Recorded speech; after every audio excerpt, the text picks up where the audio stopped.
আমরা আওয়াজ তুলতে পারি নাই জন্য আমরা মা বলে আমাদেরকে রাস্তায় দাঁড়াতে হয় কেন? আমরা দিনের পর দিন কেন এখনো কথা বলতে হচ্ছে? 9 মাসে যদি একটি দেশ স্বাধীন হতে পারে, এখন 1.5 বছর হয়ে যাচ্ছে, আমরা কেন এখনো দাঁড়িয়ে রাস্তায় দাঁড়িয়ে কথা বলতে হয় কেন? কি জন্য? এই জবাব দিয়ে দেন। সে বসে যারা কেন বলতে চায় যে অভিভাবকরা কথা বলতে পারে না, কারা কথা বলবে? কারা কথা বলবে? তাকে দাঁড় করে আনো, নাহলে আমি আমার সন্তানদের তার সামনে চেয়ে দাঁড়াবো। এখন এই প্রশ্নের উত্তর দিতে হবে, এই কারিগর কাদের জন্য বানানো হয়েছে? একজন ইনশাআল্লাহ দিন মজুরি, আমার মতো সাধারণ মানুষ, আমি একজন গ্রাজুয়েশন কমপ্লিট করা মা, আমি আমার সন্তানের বইগুলি ঠিক মতন পড়াতে পারছি না কেন? কি দিয়ে বইগুলি তৈরি করেছেন? হ্যাঁ, ওকে আমি বলতে চাই, এই কারিকুলামের অসংগতি বিষয় আমার গুণী ব্যক্তিরা, জ্ঞানী ব্যক্তিরা, বিশেষজ্ঞ ব্যক্তিরা বক্তব্য দিয়ে গিয়েছে। তাদের আলোকপাত হিসাবে আমি বলতে চাই, এই যে মূল্যায়ন পদ্ধতি এনেছে ইন্ডিকেটর, ত্রিভুজ, চতুর্ভুজ, বৃত্ত, এগুলো বাতিল করেন।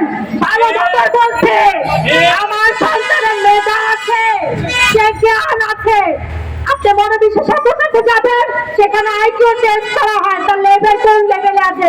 আমি নাম্বার দেখে বলতে পারতাম যে 50-60 নাম্বার পেয়েছে, তার মানে 40% তার মেধা ঘাটতি রয়েছে। তাকে সেইভাবে তার পিছনে আমি শ্রম দিতাম। এখন আমি কিছুই দিতে পারবো না। আমি ওই আলোকচিত্র মূল্যায়ন চাই না। রচনা বলি, ওই যে রচনা লেখে লেখে মূল্যায়ন করছে 10 পাতা দিয়ে, এই 10 পাতা মূল্যায়ন পাতা বন্ধ করুন, না হলে আমরা এনসিটিভি শিক্ষা মন্ত্রণালয় কারা করবো? এই অভিভাবক মারা বলে দেখছি। ওই যে বললাম 9 মাস যুদ্ধ দেখে নাই, কিন্তু আমরা এই 1.5 বছরে যুদ্ধ করছি, এখনো করে গেছি। নিজের দেশে থেকে যুদ্ধ করতে চাই না, বিরোধিতা করতে চাই না, মা হয়ে বলতে আসছি, বলে যাব, এখনো বলছি, এই কারিকুলাম বাতিল করুন, বাতিল করুন, বাতিল করুন। অনেক অসংগতি বিষয় রয়েছে যেটা আপনি শিক্ষক শিক্ষার্থী তৈরি করতে পারেন নাই।